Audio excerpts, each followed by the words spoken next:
development opportunity, like the famous Ohio program or KAI program that most of you are always applying for, and I am lucky to have interacted with a couple of people here who have participated in the program.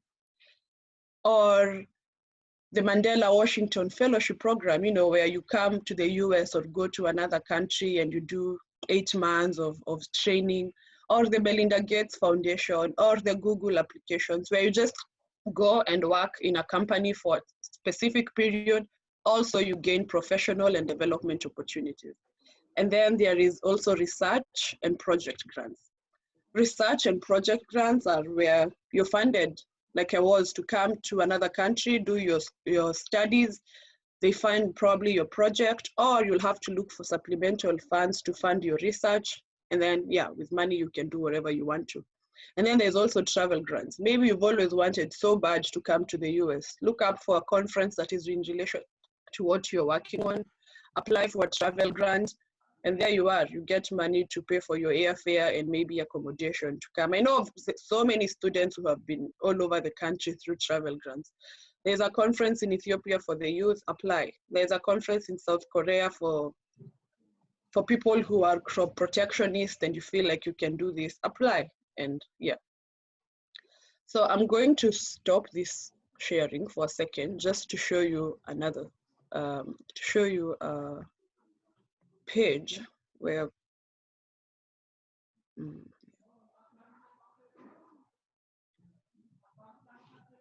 okay. Can you see the screen I'm sharing now? Yes. Like as I share as I switch through the tabs? Yes. Okay. Okay, so this site is called Opportunities for Africans. And when you look at it, it has thousands of opportunities, from the Catholic Relief Services to the UK, to Nigeria, to name it. And so there are so many, it could be complicated, it could be confusing to be bombarded with all these opportunities, and you're hungry for them, so you want them, and not know how to go from there. Okay, I want to do the Orange Corners for Nigeria. Oh, I want to do the Swedish one. Oh, I have always wanted to go to Ghana. Maybe I should do the Moon Girls. Oh, this is for trauma. And you feel like you qualify for all of them. Oh, and our university is here with a research innovation fellowship. So there are so many opportunities in some of these sites. This is one of them. I think for the Middle East, it's called Amidist opportunities, but I'll show you that for another slide. And once you select any of these opportunities, that is when you see what is required and how to move forward from there. So back to the PowerPoint.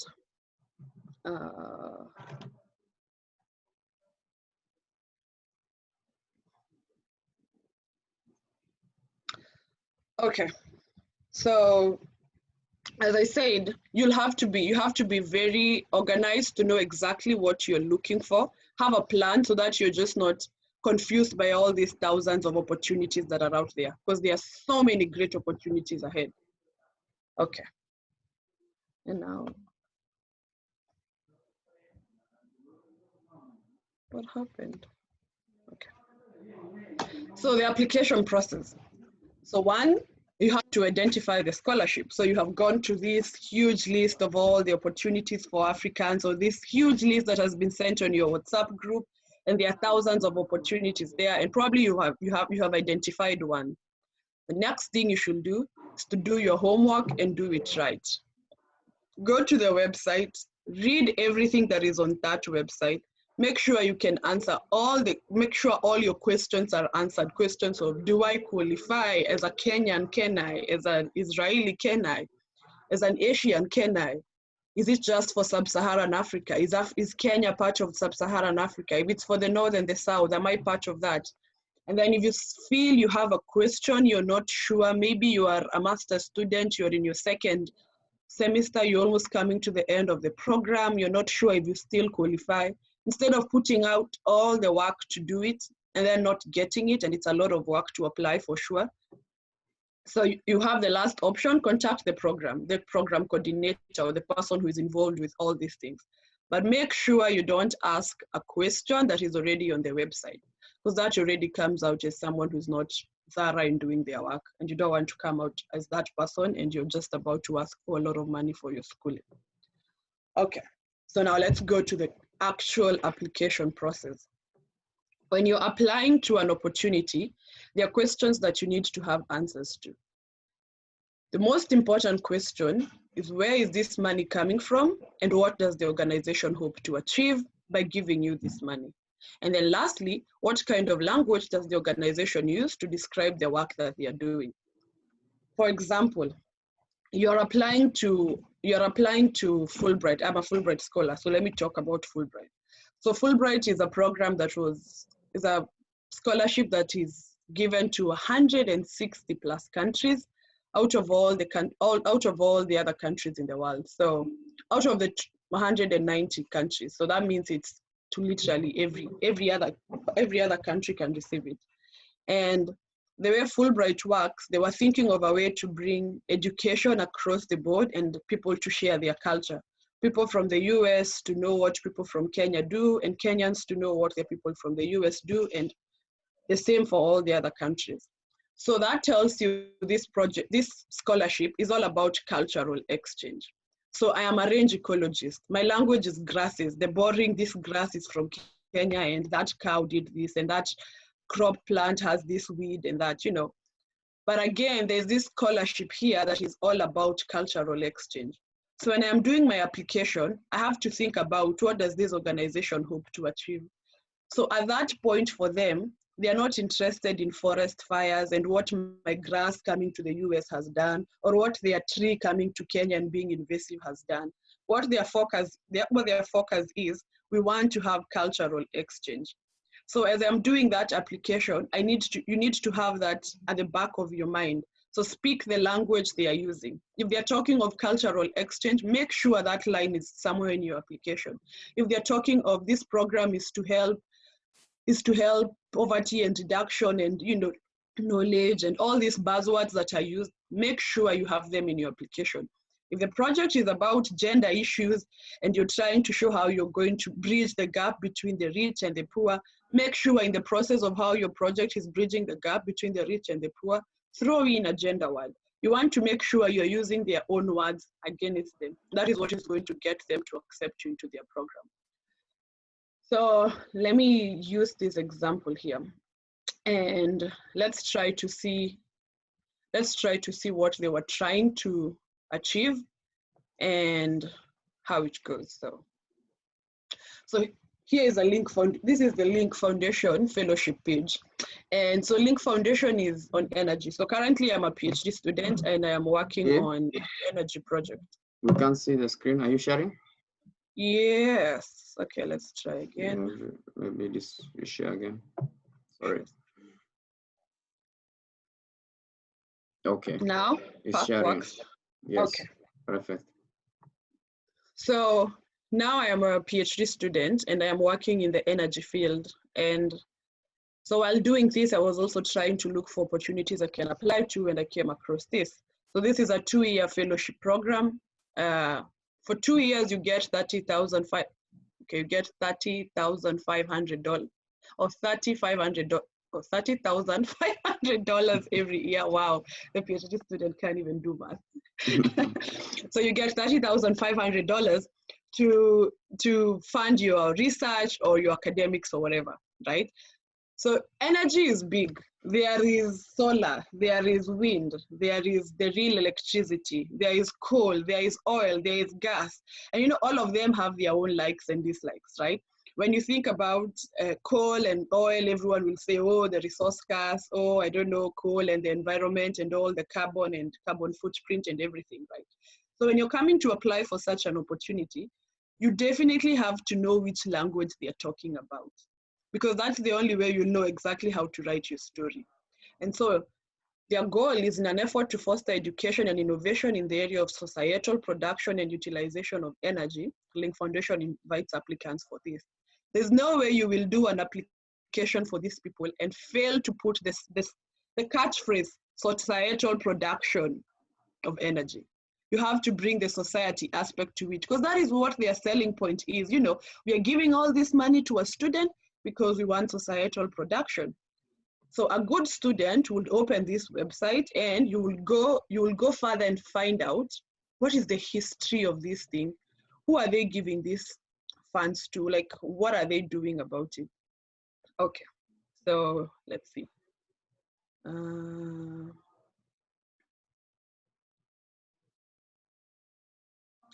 So what they require you to complete an online personal details. Okay, those are your names, those ones are standard. And then you have to do a 500-word essay. And then you have to write your resume and get 3 letters of recommendation. And then there are the deadline dates. Okay. So when you look at it just from the face value, it looks like it's a very easy thing to do, right? They're giving you 60,000 USD in 2 years. And all you have to do is write 500 words and just put your details and then get your resume and 3 recommendation letters. I mean, that's a very simple thing when you think about it. But just think about, and you don't want it to exceed 2 pages. So think about everyone who can write 500 pages. So what is this that you will write that stands out above what everybody else will write? So you have to do your homework perfectly to make sure that you know exactly what they're looking for.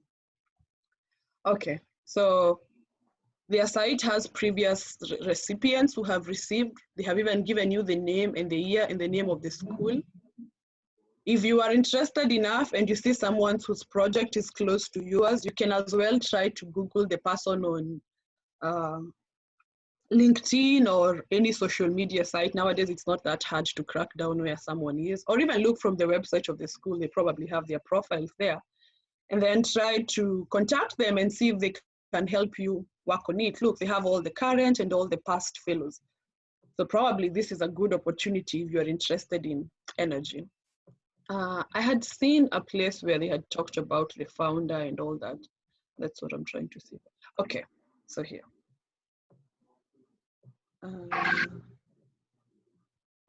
So look, they've given you the eligibility criteria. Fellows attainable only if you are at a university in the US or in Canada. So then if you're in a Kenyan university, they have already written for you that you shouldn't be trying to apply to this. Probably try to reach out and find out if I talk to a university in the US and I get if I get to co-share with another university, my program, will it be helpful and will I be able to, sorry, I was distracted for a minute. So you can reach out to them and see if I partnered with another university, will they let me, does that qualify me to be a US university student? So that is subject to how they define that for themselves, right? So, okay. I am not getting what I was looking for, so in the interest of time, I will just stop it and then I'll go back to my slides.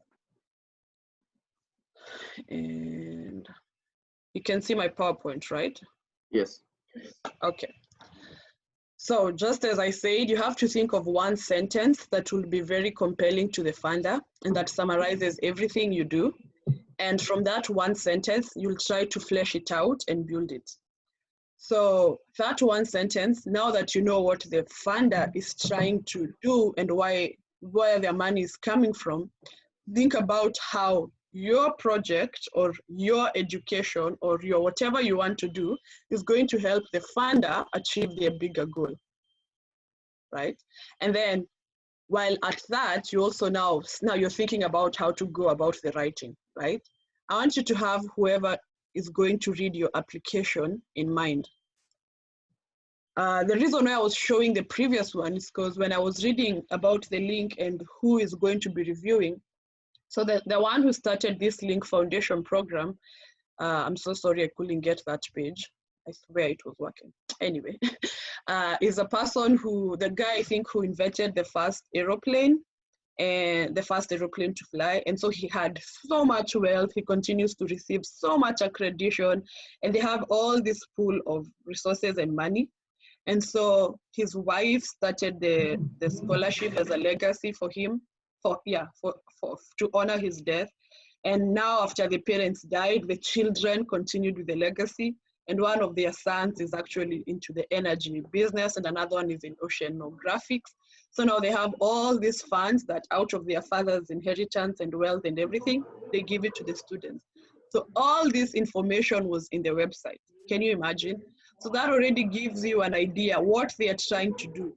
So that means maybe the one who is going to be reviewing this is going to be their son. I'm here telling them about grasses and the scientific name of amaranthus, you know. They don't really care about that. And as you can see, that's why they're just asking for 500 words. So you have to make sure your 500 words are words that hit the nail on the head. You're not beating around the bush. It's direct. And don't forget the catchphrase was for societal energy production, you know. So you try to write thinking about who is going to read this. At times it's going to be a very educated person, right? But it is the professor who is on maternity leave. So she's there nursing a newborn and she's reading at your application. If it's too boring, really, they're just going to read the first few sentences and forget about it and move on, right? So you have to think about your introduction. You have to think about how to capture everything you want to say. And don't forget about that one sentence that is really captivating. That's the one sentence I want you to think about that has all those parts. That a sentence that is saying, this is what I want to do, and you already know how that relates to what they want to do. So it's a if I was applying to the link application, that first sentence would probably have the word societal production, right? Because it's something that is what they want. That is something that will capture them. And then, so yeah. And then you also have to look at the review criteria so that you can make sure the rest of the application ticks all the boxes that you are hoping to get. So,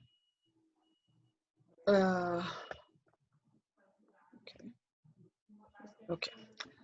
So now I know saying write and you can go and write and make sure this sentence is like that is a little bit overwhelming because at times we don't even know what we want to achieve. So there's something called the message box that I have used for the longest of time and it works. So probably it's time for you to start using it. And the message box is just a structure that helps you put your thoughts in one page. And then from there, now you start writing down your essay. Think about the message box in every essay or writing that you have to do. And the good thing about the message box is in the if you have several essays in an application, one will always be about the problem you're hoping to achieve. One is always going to be about a broader picture about the issue. One is going about to be, so why should I care? Another one will be, which solution are you offering? And what are the benefits of adopting your suggestion? You know. So before you start reading your questions, before you start your application process, think about this message box. Think about you. What are you trying to answer? Which is the problem you're trying to handle? Which are the issues you're trying to do? So what is the so what? What are the solutions and what are the benefits? I know it seems like it doesn't apply to when you're applying for academic, like to go and do your master's abroad. But even though it's for an application like for Fulbright, these same parts are the same ones that will tell you the keywords that you have to put for your response essay. The so what might not be about you, but about the opportunity you are applying to. The benefit might not be, the problem might not be so a lot about you, but probably about the people you're applying to. For example, let me use now my research then. Then I was working on range ecology, right? So my problem here is land degradation and, you know, climate change and all those big words. So all those are the issues. And what problem am I trying to address? I'm trying to address issues of land tenure and conflicts and everything. So the issue and the problem is about me. But so what? So what is if the US is trying to create this exchange of culture, then there are some communities who are underrepresented, who are called the pastoralists, who do not have these opportunities, you know, and so you try to flesh out all those many parts you can think about, even though it doesn't directly relate to you, but link them to both ways. How does it affect me? How does it help me? And at the same time, what does this funder also stand to get from this process? And so now we have already come up with a message box, and now it's time for us to think about what we are going to do. So the 4 magic steps is plan, do, check, act. So plan what you're going to do. Do exactly what you've said you're going to do. Check to see if you have met all your expectations. And then now again, go back. If there's anything you need to act, do it. If there's anything that you need to change, do it. And then the circle continues until you finally submit and press the send button. So when in the process of doing all this, you also have to think about who is in your team. You see, every application is going to ask you to write a recommendation letter. You have to think about who is this recommender who writes your recommendation letter. And that means you also have to think about how you relate with all the employees that you work with. Because the best person to write your recommendation letter is probably your most current boss, one of your professors from school, and maybe someone else who you think can contribute more of this based on these two places, either from your school or from your professional experience. So you cannot have been at AICAT and you don't even know any of the program heads. And you expect that one letter that you're given at the end of the program is what you're going to use for an application. And actually nowadays, you don't even get to read the recommendation letter. What happens is you're told to give the email address of the person and they will contact the person and the person will write the recommendation letter. So one, you're looking for someone who can write and put a good word for you. I've heard of people who are told to write their own recommendation letters and send them to the professor and the professor signs. Anyone who tells you to do that is probably not the best person to write your recommendation letter. Because now what happens when they are contacted by the companies to write or to ask questions? Will they still call you to tell you what they should say about you? You know, and this comes to mentorship. Even in every time you're trying to do anything, just try to think of someone who will mentor you through the steps. Think of someone who has been before you, someone who has gone through all these things, and someone who can help you, and who knows who has the right connections to get you to where you want to be. So you have to think of the best suited person to write your recommendation letter. And then the second thing is grammatical errors. For all of us, or most of us, English is our second language. So grammatical errors are a thing that can happen to anyone. And so there's nothing to be ashamed about. Get help. Get someone to read your application and give you the right guidance on how to change your grammar and your sentences here and there. And don't forget, also get someone who is going to give you feedback on your writing based on the goals of the application. So I have gotten the opportunity to review a couple of applications, and someone has a really nice story, you know, so I am this person and I was maybe the CU coordinator in my school, or I was working with the Scouts movement, and we will do environmental cleanups from Nairobi to Githurai. So I am an international, probably reviewer. I cannot understand what from Nairobi to Githurai means, you know. Instead of putting it that way, first think about an international person who doesn't even understand, probably ignorant enough to even know that Nairobi is the capital, you know. So when you're writing, have those nitty-gritties at the back of your mind. And at times, you could just miss them because, you know, it's you who is writing them. So it's good to have a second eye that will read and be like, okay, I'm reading it as a reviewer, and based on this writing, I cannot understand what this very interesting part means, right? And so it's on you to try and change the sentence and maybe say, so we need an environmental cleanup that stretched for 16 kilometers. You see, that makes more sense to someone who doesn't know Nairobi and these Githurai examples I'm mentioning versus writing from X to Y, you know.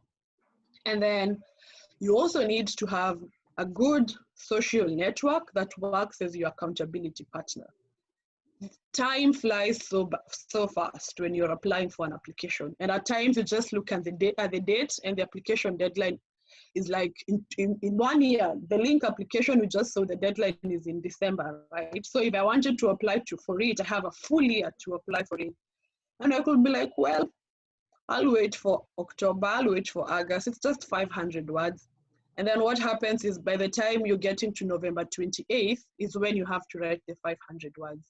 So there are two things. Either you can crash the program and make sure you do it, and then quality is going to be out the wind. Or you can start early and take your time and do it right. But all in all, just make sure there's this one person who is there to make sure you don't miss any deadline and who is there to make sure that you press the send button. And nowadays, you don't even need to have an actual person. We have Google Calendar on our phones. So simply just set a reminder for October, set a reminder for November, set a reminder for November 15th, set a reminder for November 20th. Your phone will buzz every day and it will be your accountability partner until you finally do this work and submit your application. And then, so this is the process of creative writing. I have been through this a lot, so I can tell you all about it. So once I open an application, I'm always like, wow, it's great. It's $61,000. Oh my gosh, I can do this. And then I start reading and it's 500 words. And I'm like, wow, this is tricky. Can I do it? And then, oh my gosh, it's a disaster. I don't think I can make it. Time is running out. Or, oh, I am so tired to do it now. I have other work going on. And I'll be like, oh, maybe I should forget about it, and you move on. And then again, you're like, or maybe I can do this. If I transnight, maybe I can do this night, And then again, you go back to the cycle. Yeah, I can do this. So this is great. Let me do it. And this cycle continues and continues and continues. The decision from the start to the end has so many mixed up issues in between. And you have very little inspiration to work on this work. And you have very little time to work on this. A lot of the time, you'll just be binge eating, you'll be discouraged, you'll be randomly surfing the internet and wasting a lot of time.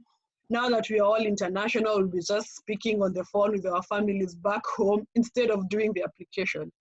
So because you have these tiny, tiny percentages of inspiration and work, make sure you repeat this process enough times so that these small, small bits finally fill up the entire circle. So the main message in all this, value the process regardless of the outcome.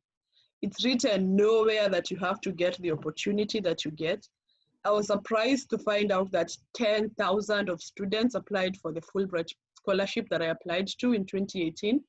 And honestly, if I thought of me being one of the students who would get it, like, that is absurd. I would never even count myself among them.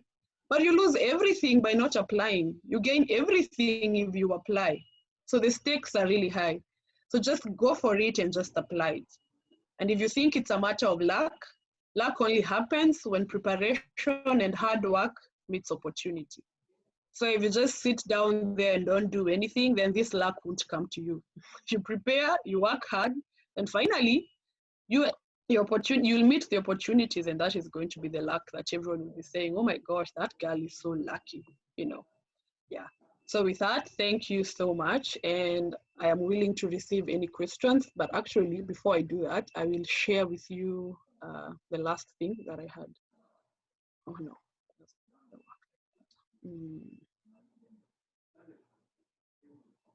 Okay.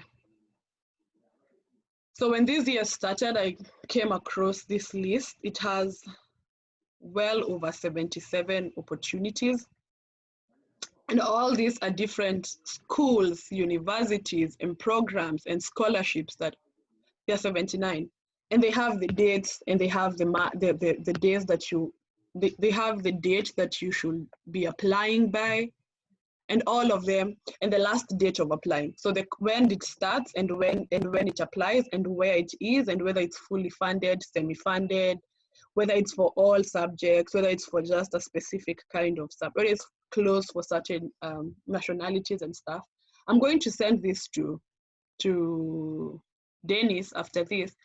And probably this is a good starting place besides the opportunity for Africans. And what you can do, you just go through the list, identify 3 or 4, and then sit down, look at what they're trying to do, look at whether you qualify, look at whether you hit all the points that they're asking for.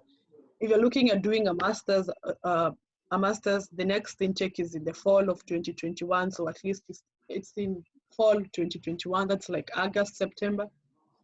So you still have time to apply. It's the UK, the US, Belgium, Switzerland, literally every country in the planet. So you can try to see where you qualify and then move from there. Just make sure when you're doing it, you're very alert and intentional. So thank you. Wow. Thank you very much.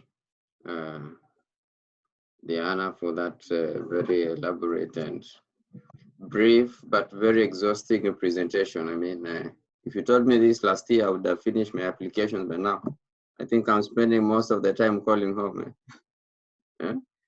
Anyway, thank you very much, Diana. This we have tweaked so many lessons, and if I would represent most of the students in this meeting today, I can tell you they look very small, like the points are just, you know, like very small points. Issue of accountability, these are things people know, but thinking about them, none of us is really accountable. For real, time flies, and when you begin an application, before you know it, you find it's written closed or something like this, and it's very shameful when you always wanted to apply for something and prepare a lot, mobilize your recommenders, everything, and now when you go back to the deadline, it's just past yesterday, or it's passing tomorrow, and you have not contacted that recommender, and usually they are not very available. So I will not continue, but I mean, I cannot dilute your presentation, Diana. So I will just, we will take a few questions.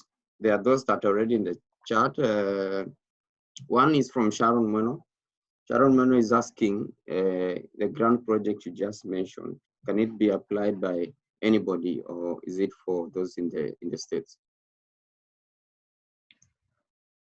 Which grant? Okay, so I think I've mentioned the Fulbright, I have mentioned the link, and maybe the Harry Wayne that I used for my research. Yes. Well, so Fulbright is for everyone. Fulbright is literally for 160 countries, and I bet maybe all the countries represented here and listed under Fulbright. Fulbright is exciting. I'm going to speak about Fulbright as an alumni because it's like everything that changed my life to where I am today. Wow. Because you see, with Fulbright, if you get a scholarship that is fully funded, that means you don't have to think about your school fees. You get a stipend for every month. So your work is just to get the A. So scholarship comes with conditions. You know, now we can't be giving you all this money and then you come to the US and just play around. So maybe they'll give you high stakes for your academics. But again, it's a run for your money, so why not? You know, you can decide to put all the work and all the effort and do it. So yeah, Fulbright, you can apply irrespective of whichever country you come from. And I know there are many others like Fulbright, including the Commonwealth.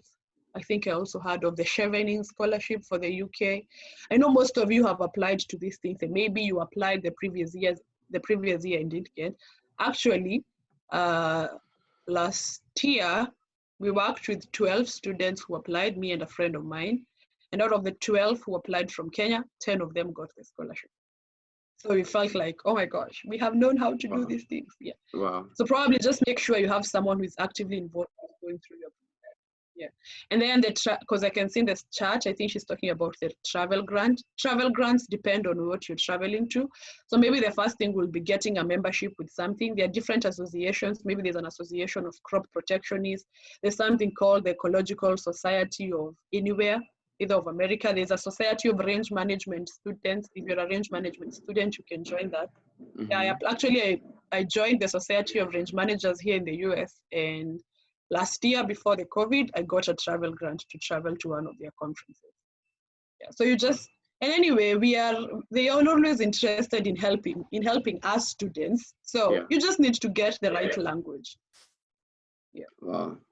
Then there is a question from Isaiah. Are there opportunities for diploma students who want to do a degree? Like this is asking about the bachelor's.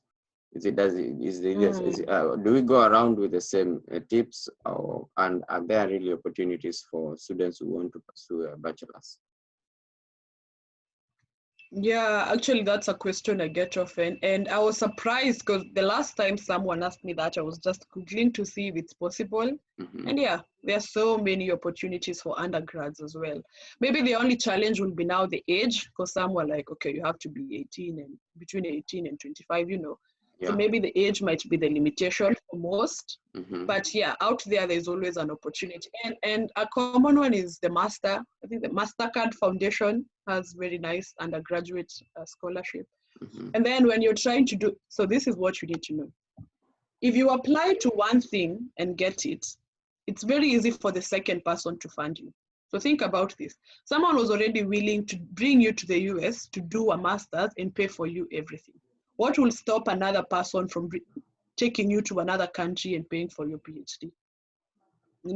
So it's one, and then all the others start coming up. So just try as many opportunities as you can. It's like you now who is here in Israel on this development program, right? Someone has already believed in you. They have already taken the cream of the crop from Kenya and brought you to Israel to do this opportunity. So if you're applying for the Ohio program, or you're applying for the CAIB program, and you're talking about selling yourself as this person who already left Kenya, continue, and probably worked a little bit before they came here. It's all about how you package the story. It's a roller coaster. Speak one and give another one. Okay. Yes. Then do you have another one? Is wondering with this corona pandemic, how is the situation with all these issues?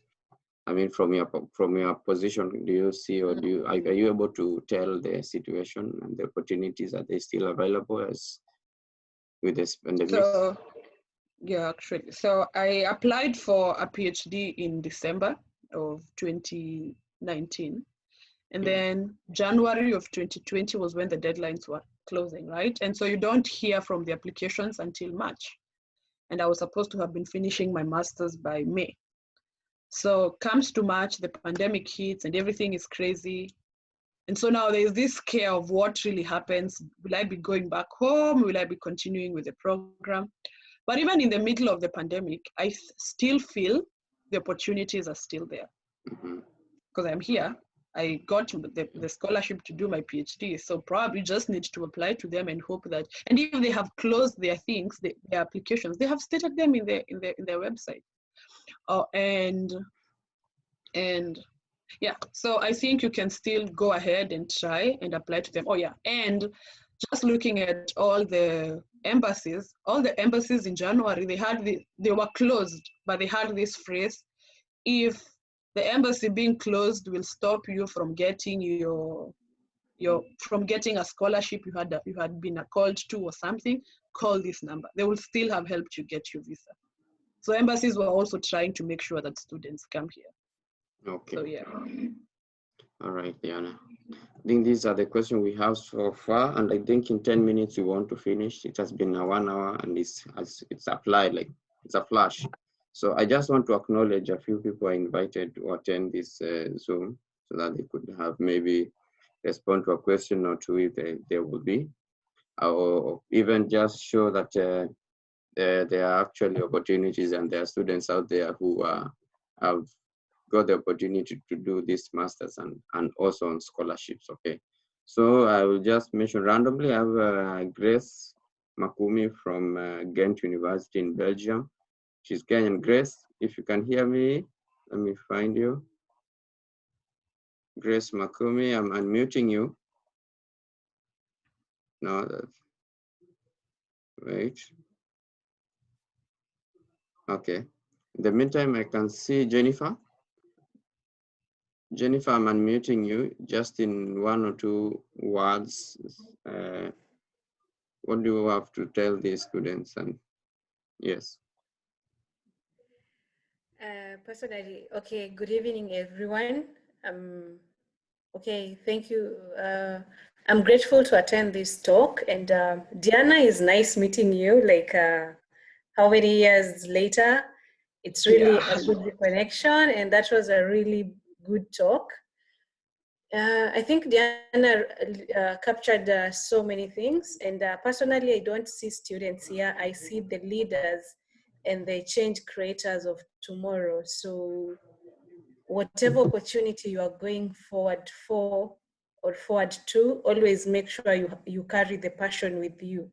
Just as Diana stated that you don't just apply, you don't just wake up from the bed, you see the opportunity and apply, because that means you're gonna write something just about something you see in your village alone. So we live in a global community, and we need you need to think global. You need to think as if you don't have a box. Thank you so much, and I wish you all the luck in the year 2021. Wow, thank you, Masao. Thank you for that reminder and encouragement. We appreciate Masao is also my friend. I happen to have very many lady friends, and again, I'm introducing a lady. Her name is Grace Makumi from Ghent University. Grace, I'm unmuting you, and I don't know why it's unmute. Yeah, Grace, you're muting yourself. Something is wrong with your audio. Okay, it's bouncing back on me. Because you're both unmuting at the same time. Okay. I can't unmute without him unmuting me. So, finally. So Grace, continue. So thank you very much, Dennis, for this opportunity. And Diana, that was a very good presentation and very, very thoughtful. And for most of the things that she's mentioned, that you need to keep time, especially with your deadlines and following all the guidelines that have been given, that is really, really crucial. I am a member of the education committee in my university, Ghent University, and we always see these applications. And if an application is off any of the recommended restrictions, then we just throw it off, and that's how you're kicked out. So it's really, really important to take time as you're doing your applications. And there are very many, opportunities out there for all the courses that you want to follow. So whatever dream that you have, just know that it can be realized out here. And the world is now really, really small. You can move from one point to another to achieve your dreams. So never really say that the sky is the limit. There is more space to go above there. So all the best in your applications, and I wish you all the very best. Thank you. Thank you, Makumi. I just thought of something, Dennis, when I listened to both of them speak. So nowadays, this is the era of technology. And so it's very easy for you to sieve out people. And the easiest way of doing it, people don't have the time to go through 10,000 applications. So what happens is all these applications are run through a system. And the first thing is, have you ticked all the boxes? They said give 3 recommendation letters. Only 2 of your recommenders have written. That is enough for you to get kicked out, irrespective of how perfect your application is. They have said, maybe mention schools that you would like to work with.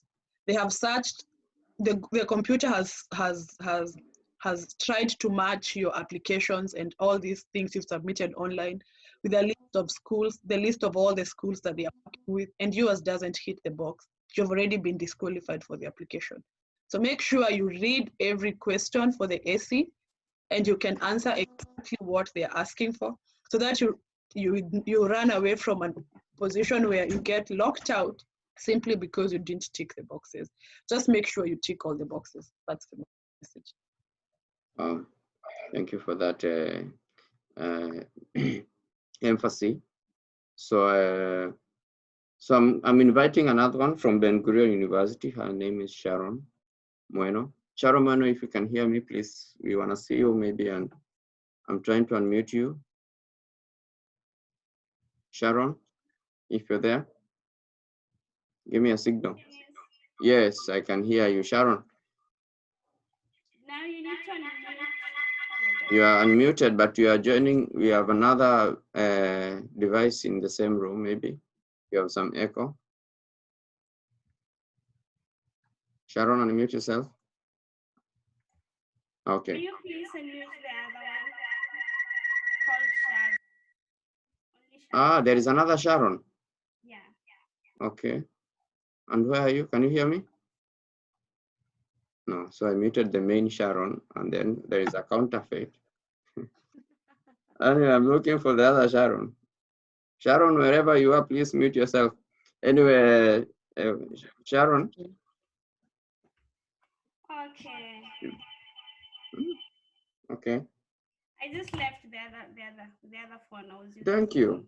Proceed, Sharon. Please tell us what you do in Ben Gurion University, and then tell us a few things that you want to tell these people.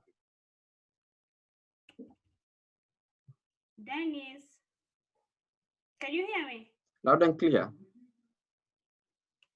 But I can't hear you back. Then you have a device problem. In the meantime, try to fix that. We're coming back to you. Okay, sorry. But now it's good. Okay, fine. Proceed. Okay, I'm Sharon. We were in the same time with Dennis. With the same with Grace, I just saw the picture and then I was like pinning her face. Where did I see her? we were at the same time. So currently I'm doing my master's in Ben Gurion University. So I was just, first let me say thank you, Diana. It's a good presentation. It's helpful. I can say it's helpful to me too. I can easily try apply for my PhD after this. So for the students who will be willing to join Ben Gurion University after their AICAT program, you're free to get in touch with me. I'll be willing to help where necessary. So just all the best with the whole process. Thank you. Thank you. Thank you, Sharon. You're very generous.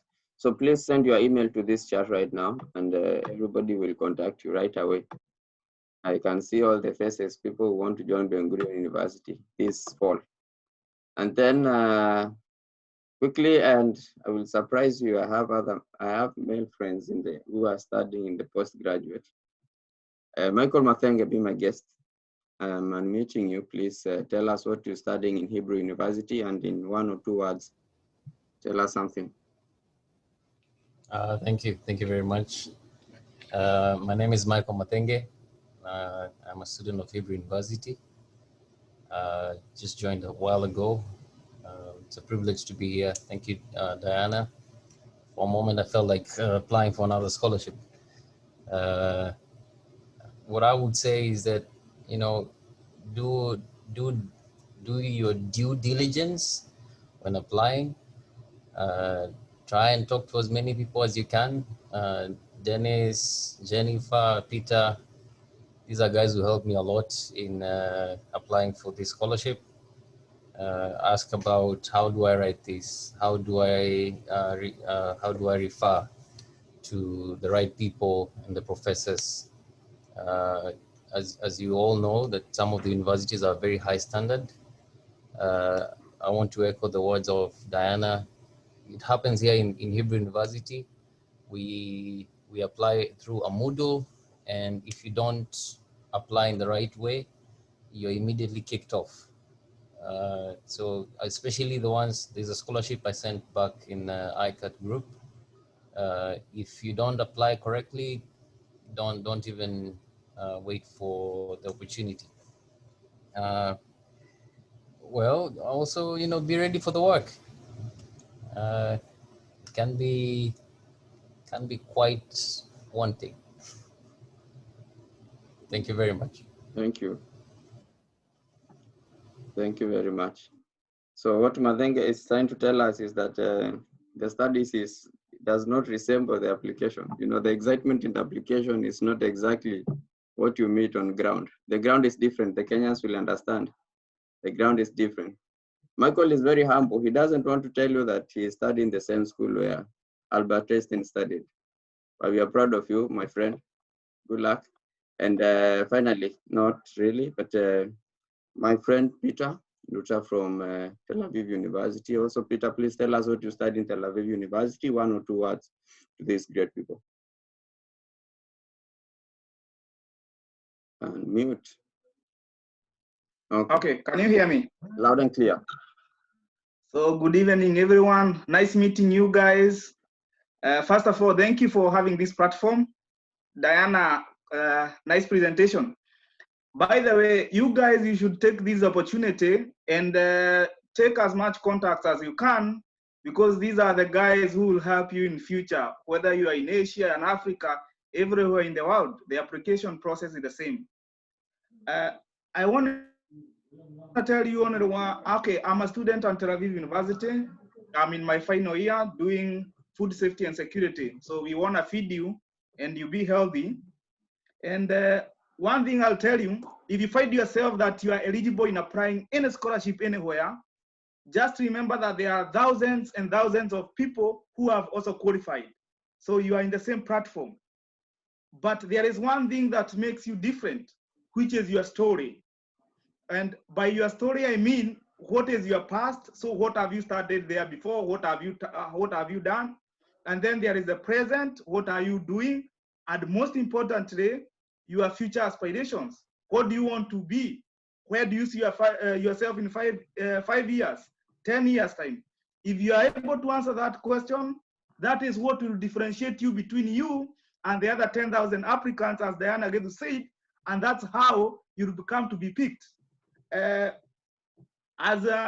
talked with Madenge when he was applying for his in Hebrew University, I'm also proud I have been able to get 3 scholarship and some few grants. So when I tell you that it is important for your story, because that is what makes you unique. Even some of them might have better grades than you, but if your story is real and unique, trust you me, you'll be picked. So thank you so much. Okay, thank you, Peter. You're reminding us that we are applying, so many of us. Yes. the competition is very stiff. We have to stand out. Thank you very much for that reminder, Peter. And I'm trying to confirm if Leo from Myanmar is here. Leo is my friend. I invited him. Leo, if you are in the meeting, Leo is also a student in Ben Gurion University in Israel. If you're in the meeting, please unmute your video so that you come in the first page and I can unmute you. Leo?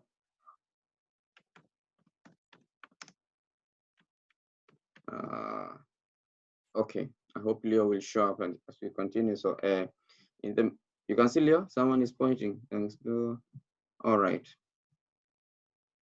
Pato, you almost misled me. So I'm inviting Jennifer Masawa maybe for if you want to add something, and then we will wrap up. Jennifer Masawa, please let me unmute you. Yes. Okay, sorry. First, before I say this, I just want to address SK's question that some scholarship require you have a project in mind. How do you go about it? And I think Diana mentioned it. You need to know what the sponsoring organization is doing or what they're looking for. And most scholarship opportunities in emerging economies or what we call the developing world need to see your like an impact, or are you visionary? What are you planning to do in the future, or you just want to get this scholarship to help you alone? So you should think on that. And lastly, I just want to remind us that knowledge requires sacrifice. So you cannot just sit and hope that things will happen.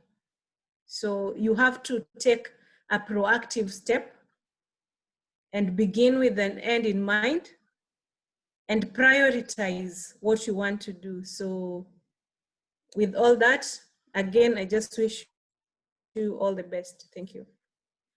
And sometimes, like a trick, in some applications, you'll find that they need you to make a commitment, like maybe a monetary commitment. This is just to show how much you yearn for the knowledge. And this boils back to knowledge requires sacrifice. You will never meet knowledge accidentally. You have to go down deep there and look for the knowledge. Thank you, Jennifer. Thank you very much, all of you. And thank you very much, Diana, for that very precise presentation and your time, and everyone who attended this Zoom to learn one or two things. I believe maybe not all of you, we were 87 when we started, now 75. And we may not, all of us, 75 of us get scholarship, but I hope one from this session will benefit and secure himself or herself a scholarship. I will be very proud of you from this. So give me a wave and I say bye. And if we will actually from this do a follow-up through the contacts I use also to reach out to you. And we will know if we want another Zoom, because they are now from presentation, we know that they are smaller subtopics to issues like how to do a letter of intent. Maybe we need a whole Zoom to discuss that. Maybe we need also another Zoom meeting, 30 minutes to deal with how do you what criteria do you use to know that you're eligible, you know, like see that this is what you need. So I think maybe this is the first among other several Zoom meetings you're going to have. Diana, you want to extend your knowledge and also connect us to more people there. And also these guests are invited, please reach out to more. Just to acknowledge, we had very many countries in this Zoom. We had students mostly from Kenya, Gambia. We had also students from Myanmar. I can see most of them from Myanmar. I can see more students from Vanuatu. Vanuatu is a country in the Pacific. Nepal. I can't finish the list in all Asia, Southeast Asia, mostly in Africa. So thank you very much. And from here, good night. Wherever you are, goodbye.